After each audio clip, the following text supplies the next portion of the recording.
Hey, what's up guys? Clack here, out with another PvP video. This time we're going to go ahead and go over the balanced Druid talents. I know I've been getting this question asked a lot from you guys. I almost hear it every single day by multiple people, so I'm finally making a video about it. Let's get into it. Now, the first talents that we're going to go over is the talents I run for when I duel. This is more specifically for melee. Most of the time, melee kind of dominate the 1v1s. This is the first time, actually, that boomkins can actually stand a chance against, you know, melee. I feel like I'm saying that word a lot, but that's all you face is in like 1v1s. Like if you ever do 5v5 1v1s, that's all you're gonna face. If you face any other casters, it's most likely gonna be another boomkin, just because, you know, boomkins actually do really well. Our self heals are amazing. So again, I'll reiterate this. This is for melee. Melee. Okay, so let's go ahead and hop into it. Now, the first row, I run Nature's Balance. You can run Warrior Loon or Force in Nature. It's kind of what you prefer. They're all kind of the same. I don't really think one dominates the other. Warrior Loon's okay. It does, you know, 3 Lunar Strikes for free and additional generation, which is okay. Force in Nature, I've seen Hotted run this. I don't really like it. If I run anything else but Nature's Balance, I'll try Warriors and Loon. But again, I go through all 3 of these, and I just find Nature Balance to probably be the most beneficial to me because I like getting those Star Surges off. And the Star Surges are kind of like our biggest damage dealing thing that we have. Now, for the second row, I really like to run Renewal. Even in 3v3 situations, I prefer to run this. I just find the heal really nice, especially like against like comps like RMP. When you get out of stun, your healers in CC, 30% of your life is going to be huge. Again, this is for duels and 3v3. I really like this talent. Now for the next row, this is crucial. This row alone is probably the reason why we're able to even do so well in 1v1 duels. This whole expansion is because Resto Affinity. You get Swiftman and Rejuve. I wouldn't ever really spend the mana casting WoW or Growth. Rejuve already does enough. It does like 2k a tick, and Swiftman can heal to like, I think like 50k. So it's really huge. When you're doing your duels and stuff like that, you really don't want to be spending your time casting Regrowth to heal yourself up, because if you're healing yourself, that means you're putting yourself on the defensive, allowing the enemy player to go aggressive and just do dick damage to you, and you won't be able to recover. So what I find myself actually having to do is just pop Rejuve, and if I'm low enough, I'll pop Swiftman, and I'll go back into my Moonkin form to do as much damage as I can to try to compete. Again, if he's on the offensive and you sit defensive, you're going to be defensive the whole time. You're going to struggle to recover. So again, I highly recommend trying not to spam Regrowth too much if he's on you. If you get away, if you're able to get a root or a bash or something on him to be able to recover, go for it. But again, keeping an aggressive mindset in this game is really important, especially in 1v1s. Now for the next row, it just kind of depends on what you're going for. If you're facing like a Ret Paladin or something like that, and you want that Ret Paladin to have to sit those root beams, you can run Mass Entanglement and beam him. A lot of times you can actually just run Mighty Bash. It really just depends what you want. I think I more tend to run Mighty Bash because the 5-second stun is pretty huge. Again, if you try to be aggressive mindset and you bash him, that's 5 seconds. You get to deal damage to him with your Incarn, and you can go for a full moon or something like that. You can do a lot of damage within that 5 seconds. But again, it's just what you prefer. I don't really think one is better than the other. Now for the next row, again, this row is huge. I find Incarn a really good cooldown. Most of the time, you won't even get a kill on the enemy player. Again, if it's 1v1, the enemy player most likely has the self heals. Like if it's an Enhanced Shaman, a Paladin, or Feral, or anything like that, you're not going to be able to necessarily damage them with their self heals unless dampening is racking up really high. You're not going to be able to kill them. So with Incarn, it gives you the opportunity to be able to kill them, just because we simply just can't dish out enough damage. Now, I think the next row is just kind of shitty, to be honest. Twin Moons happens to be the best one, in my opinion. Stellar Flare, meh. You have to cast it. Stellar Drift, what? No, I'm not going to spend my Astral Power on that. I'd rather use it in Star Surges. Now for the last row, there's been a lot of speculation on which one is actually the best, and no one really knows currently what is the best. I literally watched so many videos of people saying this one's the best, this one's the best. In my personal opinion, especially when 1v1 duels, and I find 3v3, New Moon happens to be the best, especially for duels. Maybe 3v3 you can run Shooting Stars. I find the worst out of all 3 is Fury Loon. Like, I know Thyraz and some other people say that Fury Loon's probably going to be the best bet. I think the damage from Fury Loon is just too shitty, and you just don't get a lot out of it. The best thing you get out of it is the 40 astral power that it generates, but again, I just find it very, very, very shitty. Now, we're going to go into the honor talents, and these talents are actually huge and crucial. Again, if you're facing melee, these are what you're going to want to run. You're going to want to have this Fairy Fire, which pretty much disarms them for 8 seconds, over 30 seconds. It also slows them by 30%, which is also huge because we have no mechanic to slow the enemy player. If we want to get to him, we have to, you know, go cat form or something, travel form to get to him, and it's going to be it's going to be a huge struggle to get to him.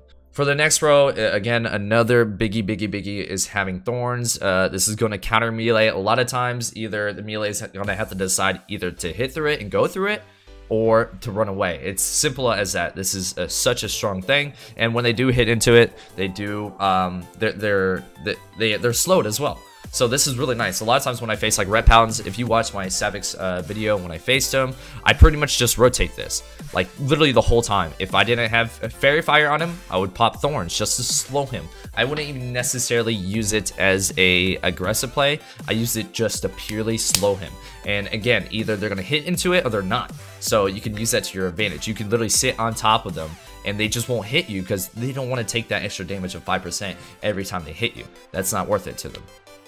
And for the last row, this is pretty much the only good thing in here. I heard people say go into, what was it, the Celestial Guardian for the extra heal when you pop your renewal or something like that. I find that very garbo. Again, you want to be in an aggressive playstyle, so you're going to be in Moonkin form most of the time. So having Iron Feather is going to be huge. If you don't know what it does, it increases armor by 25%, which is huge, and reduces the chance to be critically hit by melee by 20%. Also very, very huge. Do people even have like above 20% crit right now as a melee? I have no idea. I think that's huge. Even if they do, even if they have a high crit chance of like 25%, at least 5% a crit chance for them to be able to hit you. And so I find that's really, really, really strong. And again, this is my 1v1 spec. I'm gonna go ahead and swap to my 3v3 spec and explain that real quick. And we're gonna go over the Azerites, the very last part of this video, because Azerites actually matter a lot, but it's very hard to get those pieces, and that's something you can't exactly, you know, change. You know, talents, you can change it and, you know, pick whatever you want. The Azerite gear, it's all RNGesus. Alright, now this is my 3-3 build, and as you can see, not much changed. The most that has changed is actually the honor talents. I think the honor talents make the biggest deal out of all of this. Okay, so again, I go Nature's Balance, Renewal. I find Rest of Affinity really, really, really good. Now for the next row, this one is very important, 3-3. I go into the Massive Entanglement if the enemy team doesn't have a Restored Druid. If the enemy team has a Restored Druid, then you go into Bash. And for the simple fact, because, you know, you can just use root beams on other healers, but if it's a Druid, he can just shapeshift out of your root, meaning it's useless. Now for the next row, I run Incarn. Again, I just don't find Star-Lord and Solar Force that good. Next row, Twin Moons, and the New Moon. And then again, this row is like the only thing that really changes. You don't want to go really into Thorns or something like that, because if you're at high enough rating, most teams are either going to dispel it or they're just going to simply not going to hit into it. It's Thorns is something that is used that could be potentially good at lower rating, just because of the simple fact a lot of people are just going to hit into it.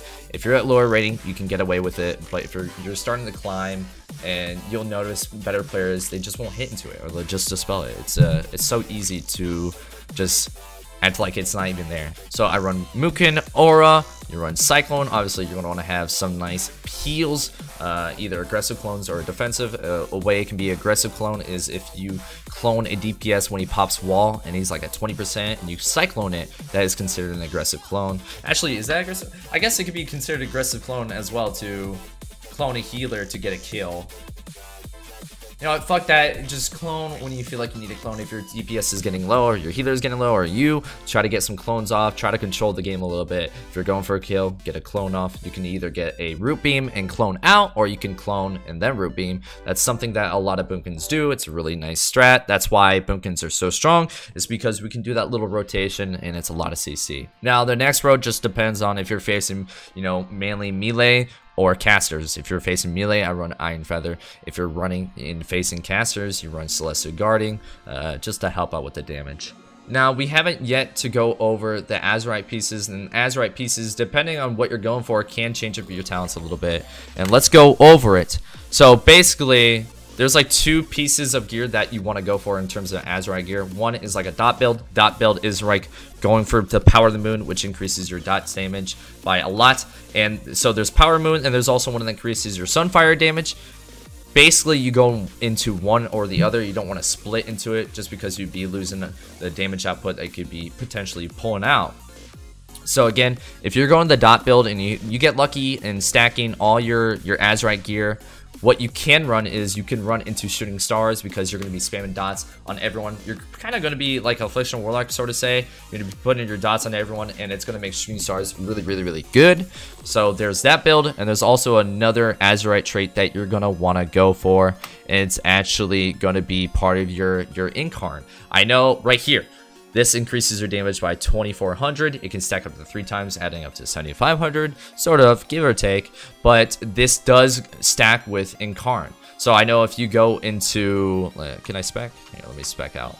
So let's say if I go to Solar Forest, and you know how it says it only works for Celestial Alignment is active, but it's like it doesn't say in the tooltip. It also works for Incarn as well. We looked it up.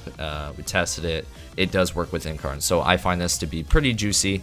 Again, you can either try to go for 3 stack of this or 3 stack of the dots. It's up to you. Anyways, guys, that's pretty much the video. I just gave you all my knowledge that I know of this expansion so far. You know, this expansion just started. There could be things that people don't know that is super, super duper good, and we just don't know the build yet. This isn't like 100% defined the best talents ever, but for me, I find this is what works. And you know, this could be, you know, expansion where like I don't know if you guys remember last expansion, warriors like until this one warrior brought it up and it showed at BlizzCon that the Whirlwind Ravager build was good. No one ran it until then, and the Whirlwind Ravager build can pretty much one-shot, and it's really good. So there could be something like that in, you know, the Boomkin talents that no one knows of yet. But again, I just gave you all the information I have. Hope you guys do well. Hope you guys are enjoying this expansion. This expansion to me so far is amazing. I hope I said it in a way that you guys could understand. Again, I hope you guys enjoyed the video. Now get out there and home some moves.